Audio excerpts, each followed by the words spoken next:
Salut tout le monde, bienvenue dans une toute nouvelle vidéo d'actualité. Et aujourd'hui on va parler quoi? On va parler de youtubeurs qui se font violer, notamment Inoxtag. Donc si vous voulez savoir tout ce qui s'est passé et ce qui s'est fait voler, n'hésitez pas à rester sur la vidéo. Et sur ce, c'est parti. Let's go! La la, la la la la la, la la, la la la la la, la la, la la la la. Faut savoir qu'hier on a appris Inoxtag s'est fait cambrioler. Enfin pas vraiment, séquestrer. Enfin pas vraiment non plus. Faut savoir que c'était l'ancienne maison des parents d'Inoxtag où les personnes qui résident à l'intérieur se sont fait séquestrer. Sauf que derrière il y a pas mal d'incidents. Et on a su qui c'était. Enfin, du moins il y a de gros doutes sur une personne en particulier. Et cette personne elle est connue. Mais bon, brûlons pas les étapes, commençons petit à petit. Faut savoir déjà Inoxtag il a vécu 2 cambriolages depuis son retour de l'Everest. Alors oui c'est bien d'avoir une certaine exposition sur les réseaux sociaux, mais quand on a trop, forcément c'est jamais très bon. Et maintenant on comprend mieux pourquoi certaines célébrités ou certains influenceurs veulent partir de la France pour aller dans un pays où ils ne sont tout simplement pas connus, plus en sécurité. Inoxtag a été placé en sécurité après un 3e cambriolage en seulement 6 mois. Le premier cambriolage a eu lieu à son domicile à Poissy dans les Yvelines pendant son ascension de l'Everest. La quasi-totalité de sa collection de sneakers et de montres avait été volée. Le second cambriolage a eu lieu dans une autre maison du youtubeur, également à Poissy le 6 novembre. Les cambrioleurs ont enfoncé la fenêtre du domicile au pied de biche et 10 000 € de matériel informatique avaient notamment été volés. Mais aucune interpellation n'a encore eu lieu sur ces 2 cambriolages. Le 3e cambriolage s'est déroulé ce lundi dans l'ancien domicile des parents d'Inoxtag à Orgeval dans les Yvelines qui a depuis été vendu. Les 3 individus semblaient vouloir séquestrer les propriétaires actuels du domicile en pensant qu'il s'agissait des parents du youtubeur selon une source proche de l'affaire à Paris Match. Ils sont finalement partis sans rien voler. On ne sait pas encore si cet incident a un rapport avec les 2 précédents cambriolages. Inoxtag a cependant décidé de renforcer la sécurité de son actuel domicile qu'il a été obligé de quitter temporairement pour se mettre en sécurité. C'est fou, t'es chez toi mais t'es pas chez toi. À tout moment il y a quelqu'un qui peut venir et te cambrioler. C'est-à-dire que là il a été obligé de quitter son propre domicile. Et là il habite je ne sais où. Il faut savoir que cette dinguerie on l'a appris en pleine soirée. Et on sait très bien que sur TikTok il y a pas mal de fake news. Du coup au début on prêtait pas trop attention. Du coup il y a des streamers qui l'ont appris genre en plein live. Alerte info, coup de crosse sur la tête, Inoxtag et ses proches ont été placés en sécurité après une agression ce jour à son ancien domicile. 3 individus masqués avec une arme sont tombés sur des personnes qu'ils pensaient être les parents d'Inoxtag et qu'ils voulaient séquestrer. Elles ont été blessées et les suspects ont pris la fuite. Hier, Inox il a la vue au calme. Wesh, t'es con quoi, X? À ce jour, c'est-à-dire aujourd'hui, ça s'est passé. Wesh, dinguerie par contre l'histoire. Wesh, il s'est fait cambuter 2 fois d'affilée. Ça veut le faire, ça veut le pull-up. En plus, ça avait déjà eu une histoire comme ça, les gars, avec... Vous vous rappelez de faire là, ça avait kidnappé son père... Ça avait kidnappé son père, ça lui avait demandé 1 million de rançon. Bellec, les mecs, ils voulaient faire la même chose. Tu sais, ils ont entendu Inox, il est blindé maintenant. Ils ont entendu l'Everest, tout ça. Bellec, maintenant, ça veut le faire, ça veut kidnapper ses darons, ça veut demander une rançon, ce qu'ils ont fait à te faire. Non, franchement, wesh. Force à lui, force à Inox en tout cas. Dinguerie, les gars. Le monde est méchant. Je suis désolé, hein, mais il y en a, ils ont trop regardé Netflix. Tu pars cambrioler un youtubeur et tu penses réellement que derrière, il y aura rien. Il y aura 0 conséquence. Forcément, déjà, tu auras une exposition médiatique, ce qui fait qu'on aura plus facilement des informations sur toi, vu que ça a été rendu public, et que surtout, bah, on est en 2024. Hein, maintenant, pour remonter des personnes, c'est super facile. Hein. Que ce soit avec l'ADN ou les empreintes digitales, t'inquiète pas que tu feras forcément une erreur qui va te conduire à te retrouver. Et quand il a eu ces cambriolages, il faut savoir qu'il y a eu même de la récupération politique par rapport à Bardella. Sur son compte Twitter, il a marqué ça. Déjà, Inoxtag, il a mis les amis, tout va bien pour moi. 2 cambriolages en l'espace de 6 mois. Le premier a eu lieu pendant mon ascension de l'Everest. On m'a volé la quasi-totalité de ma collection de sneakers, etc., etc., etc. C'est pas Bardella, il a mis quoi? Il a mis tout mon soutien à Inoxtag, victime d'un cambriolage comme cela arrive à des milliers de Français chaque année. Triste réalité de la France en 2024. Plus personne n'est à l'abri, une insécurité devenue hors de contrôle. Honte aux militants d'extrême gauche qui osent sans... Ouais, la récupération de fou. Il aurait pu s'arrêter, genre au début, genre en mode oui, c'est triste, machin et tout. Mais non, il a décidé de mettre par exemple la gauche dedans, etc. Genre vraiment, c'est une récupération politique tout simplement. Et Inoxtag, il a répondu quoi? Il a dit encore de la récupération politique, on n'en peut plus de toi, soutiens plutôt le vrai peuple français qui en a vraiment besoin. Donc c'est plutôt bien répondu. Mais il faut savoir que ça n'a pas plu à certaines personnes. Et à pas mal de personnes en vrai. Forcément, à partir du moment où tu dis que tu es dans un camp ou de l'autre, ou du moins tu le sous-entends, forcément il y a une partie qui fait partie de l'autre camp, qui faisait partie de tes abonnés, qui vont commencer à te tourner le dos, ou bizarrement à avoir une haine contre toi. Pour être honnête, je me suis jamais intéressé à Inoxtag.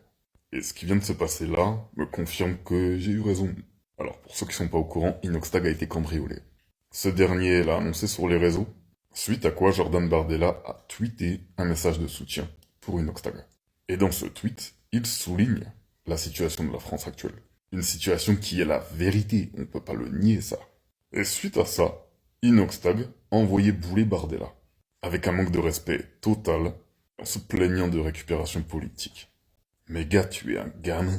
Et si j'en crois ce que je viens de voir sur toi sur les réseaux, tu es un gamin bourgeois. De toute façon, on a juste besoin de lire la liste des choses qu'on t'a volées pour savoir que tu en as de la maille. Et à partir de là, il faut que tu comprennes un truc, bonhomme. Tous les Français n'ont pas la même qualité de vie que toi. Toi, ce qu'on t'a volé, tu peux peut-être te permettre de le remplacer en 2-2. Mais un gamin de ton âge, on lui vole son vélo qui lui sert à aller travailler, c'est simple, gars. Il galère.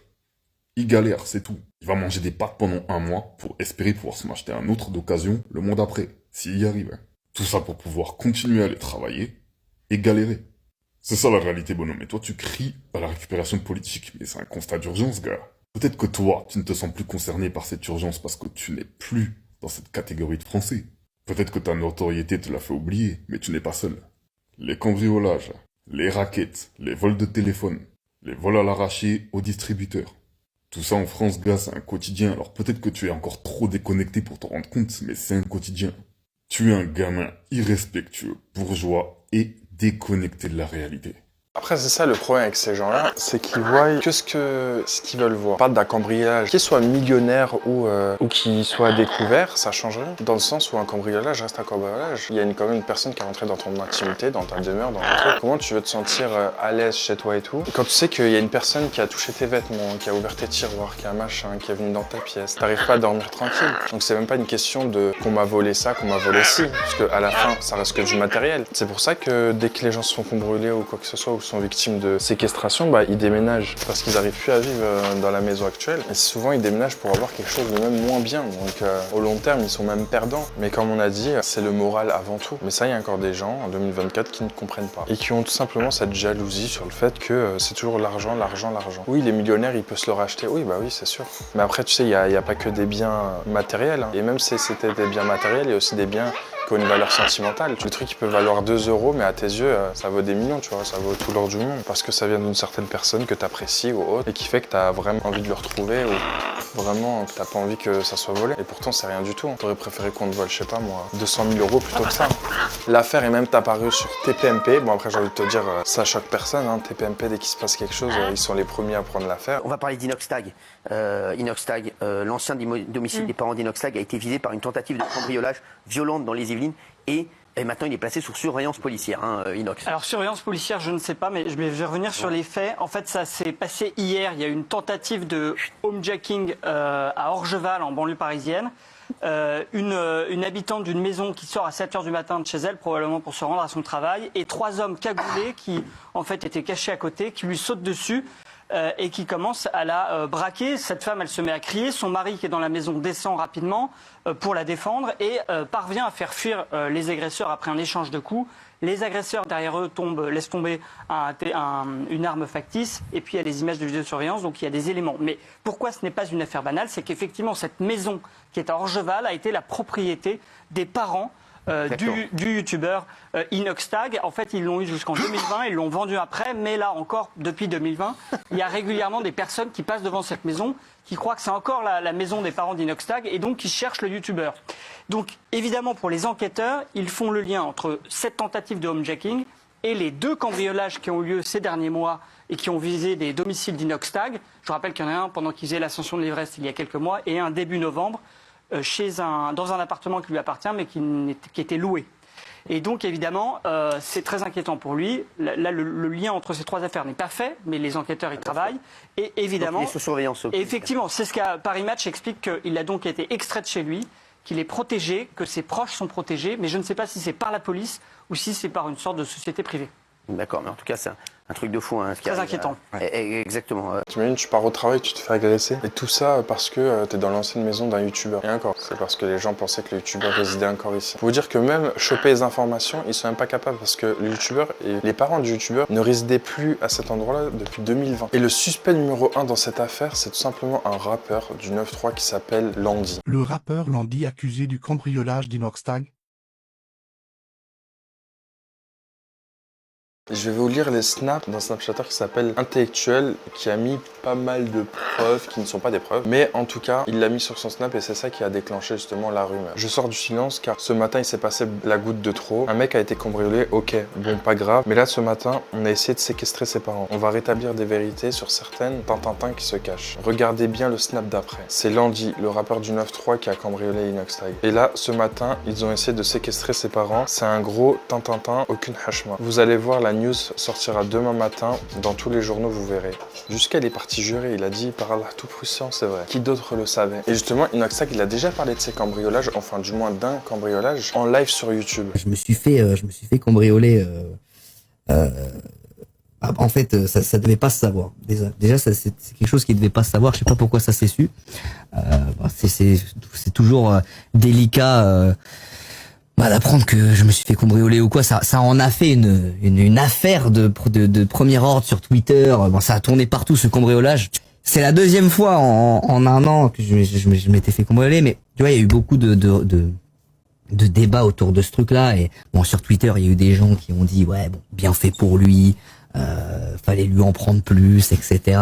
Mais en fait, le pire dans un cambriolage, c'est pas le matériel, parce que bon, peut-être qu'on m'a pris du matériel et c'est pas ça le plus important. Ce qui est important, c'est la sensation de se faire cambrioler et que quelqu'un rentre chez toi, dans ton intimité, dans ton chez toi, ça fait peur, quoi. C'est juste le fait de tu te sens plus chez toi, en fait, tout simplement. Comme je vous l'ai dit, c'est pas le matériel ce qui pose problème. En fait, c'est la sensation de plus se sentir chez soi. D'ailleurs, Inoxtag s'est exprimé hier justement par rapport à ce qui s'est passé là et ce qui tourne autour de lui. Et surtout pour apporter son soutien à la famille qui s'est fait agresser et séquestrer. Je vous fais ce petit message parce que vous avez sûrement dû voir ces derniers temps tout ce qui s'est passé et ce qui s'est passé aussi hier et l'événement qui s'est produit à l'ancien domicile de chez mes parents. Je voulais faire cette petite story pour apporter tout mon soutien et penser vraiment à ce couple qui habitait maintenant dans cette maison et qui ont vécu une intrusion assez traumatisante et violente aussi. C'est à eux que je pense aujourd'hui. Je voulais apporter tout mon soutien, en tout cas en leur faisant ce message. Et je voulais aussi vous dire que on a été entendu par la police. On ne sait pas vraiment la réelle intention de ces personnes, qui font ça depuis quelques semaines. En tout cas, on a été mis en lieu sûr, en sécurité. On espère que cette affaire va être réglée rapidement. Et voilà, en tout cas, grosse pensée à cette famille qui se retrouve dans ces histoires, qui ont vécu une situation très traumatisante. C'est à eux qu'il faut penser aujourd'hui, c'est à eux que je pense en tout cas pour ma part. Et voilà, merci à vous. J'ai reçu beaucoup de messages pour certains qui s'inquiétaient. Pour ma part, ça va, ma famille aussi. Et voilà, c'est surtout à ce couple que je voulais penser aujourd'hui. Je vous fais tous des gros bisous, prenez soin de vous. Et j'espère que cette situation va rapidement se régler. Et il y a Riyad, qui est justement un proche d'Inoxtag, un ami à lui, qui s'est exprimé sur le sujet. Et vous allez voir pourquoi lui, il s'exprime sur le sujet. On n'est plus en sécurité dans ce pays, c'est grave. Tu restes dans ton coin, tu fais ta vie, t'embêtes personne. Et il y a des gens qui viennent chez toi, armés, pendant que t'as des millions sous le matelas. En pensant que t'as des millions sous le matelas, vous pensez que c'est ça la vie? Les gens qui font ça, vous êtes au courant que vous violez, souillez la vie des familles qui n'ont rien demandé. Rien ne justifie ça. On espère que la justice va régler ces histoires. Tout se paye un jour. Et des gens qui se réjouissent de ça, ça va, il a l'argent, c'est rien. Il est millionnaire, on s'en fout. C'est la redistribution des richesses. Vous êtes à vomir. Ma famille, je fais une petite story pour m'expliquer un peu, sur les stories précédentes. Parce que je reçois beaucoup de messages. Ouais, force à toi, j'espère qu'il t'est rien arrivé. Ouais, moi ça va, alhamdoulilah, la famille, ça va. Mais c'est plus par rapport à Inox, tu vois. Ça lui arrive plusieurs fois, t'as vu. Même moi, ça m'est déjà arrivé. Frérot, les gens, ils rentrent chez toi, ils pensent que t'as des millions sous le matelas, ils veulent te séquestrer, tout ça. Frère, en fait, tu te sens plus en sécurité ici. C'est abusé. Et vous étonnez pas si les gens, après, ils veulent bouger, ils veulent déménager. Mais c'est triste de dire que, t'as vu, le pays où t'as grandi, tu peux pas y habiter, tu peux pas y vivre parce que dès que t'entreprends, tu réussis un petit peu, les gens, ils veulent venir chez toi, ils veulent tout te prendre. Et je sais pas c'est quoi cette mentalité, tu vois. Et les gens qui sont là, ils disent ouais, il est millionnaire, il s'en fout, c'est pas grave, c'est rien, il a de l'argent. Mais vous êtes des fous, quoi. Les gens, ils rentrent chez vous, ils souillent votre intimité et tout. Bref, la vie, elle continue, hein. Mais je vous dis la vérité, c'est pas... c'est triste. Quand il t'arrive ce genre de choses, malheureusement, t'es obligé de changer. Tu deviens méfiant. Tu ne fais plus confiance à personne. Tu deviens parano de tout le monde. Petite parenthèse, après on passe à autre chose. Les cambriolages, les homejacking, ça arrive à tout le monde. Hein. C'est pas que aux gens connus. Donc il y a plein de gens qui se font cambrioler, qui se font séquestrer, et ça arrive, d'accord parce que un tel a une belle voiture, on pense que lui il a réussi, du coup on va rentrer chez lui. Les gens qui font ça, vous savez que vous traumatisez des familles. Hein. Ça crée des traumatismes énormes chez les gens. Rentrer chez quelqu'un comme ça, bref. Et ces gens-là, voilà, portent plainte. Et malheureusement, des fois, c'est sans suite. Parce que quand c'est quelqu'un connu qui porte plainte, en général, c'est médiatisé, etc. Et l'affaire va un peu plus vite. Mais il y a des gens, il leur arrive des dingueries, et l'affaire, elle passe sous les radars. Donc grosse force au couple qui s'est fait du coup agresser ce soir, enfin hier soir, et toutes les personnes qui se font cambrioler, écoutez, on est ensemble. Donc vous pouvez voir qu'il s'est mangé un homejacking, mais il n'a pas précisé qu'est-ce qu'il a perdu, etc. Et il en avait déjà même parlé justement en stream. Je me suis mangé un homejacking, ça veut dire que je me suis fait cambrioler alors que j'étais chez moi. Et il y avait 3 gars qui sont rentrés à couteau. Je me suis battu un peu, bagarré un peu avec eux, mais ils étaient 3, je pouvais rien faire. Les mecs, ils arrivaient au couteau, etc. Ils voulaient m'attacher et tout, mais heureusement, il y a des potes à moi qui étaient au téléphone et ils ont appelé la police. Et vous savez que quand la police est arrivée, j'ai donné ma version des faits, ce qui s'est passé, etc. Le matin même, hein, ça c'est arrivé, c'était à 3h du matin. À 7h du mat, frérot, il y a un article sur BFM TV, là, sur Twitter, ou truc, là. Ils ont commencé à donner tous les détails de ce qui m'était arrivé.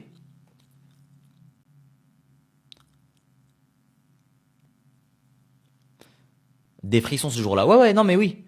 Non, pourquoi bravo à la police? Les gars, je crois que vous avez pas compris. Quand un truc comme ça t'arrive, quand t'es entre guillemets une personnalité, t'as pas envie que ça se sache. Parce que ça envoie... Du coup, il précise pas qu'est-ce qu'ils lui ont pris exactement. Sauf que, comme il a dit, ça a paru dans les médias, parce que c'est une personnalité publique, etc.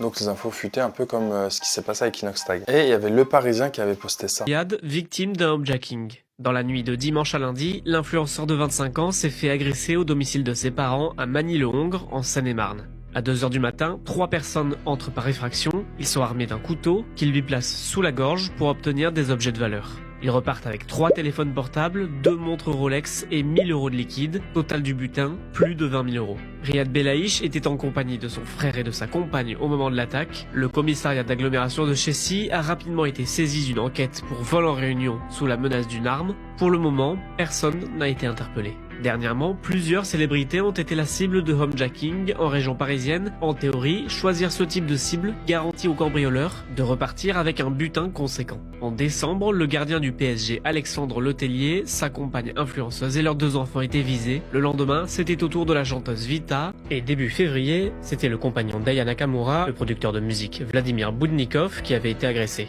Et dites-vous, il a même parlé d'un cambriolage, c'est-à-dire il subit un homejacking, c'est-à-dire quand il était là, et un cambriolage quand il était pas là. Ça tombe bien, je me suis fait cambrioler il y a 2 semaines, elles sont plus chez moi. J'avoue, je les aimais bien. J'étais parti à la Mecque et tout avec toute ma famille et tout. J'avais un mauvais pressentiment, parce qu'on n'est jamais parti comme ça, toute ma famille, on a laissé la maison vide comme ça. Mais j'avais quand même un système de surveillance. Mon ami qui passait tous les jours devant chez moi, pour vérifier. J'arrive chez moi, je rentre dans ma chambre, je vois mes tiroirs par terre. Et je dis, oh my god. Limite, on dirait qu'ils ont fait que ma chambre. Ils ont pris tout ce qui y avait de Louis Vuitton, en fait. Tous les trucs de marque. Ils m'ont laissé mettre Uniqlo, ils ont tout laissé. Hein. Mais tout ce qui est LV, Dior et tout, ils ont tout pris. Basket, sacoche, sac. Et je te cache pas que j'étais un peu triste. Mais au final, c'est que du matériel. C'est comme ça que tu te consoles quand tu fais comme relais. Si tu dis c'est que du matériel, c'est pas grave, etc. Voilà, pour vous dire que c'est pas la seule célébrité que ça arrive. Et surtout, ce qu'il faut savoir, c'est que ça n'arrive pas qu'aux personnes connues. Forcément, personnes connues parce qu'ils sont médiatisés. Et les gens savent qu'ils ont de l'argent. Du coup, potentiellement, ils peuvent avoir un plus gros gain. Mais c'est des choses qui arrivent très souvent, quoi. Donc voilà ce qui s'est passé avec Inoxtag et du coup, avec Riyad. Si la vidéo t'a plu, n'hésite pas à lâcher un petit pouce bleu, mets un petit commentaire. J'essaie de répondre à tous les commentaires. On se retrouve demain pour une prochaine vidéo. Et sur ce, claim to fame.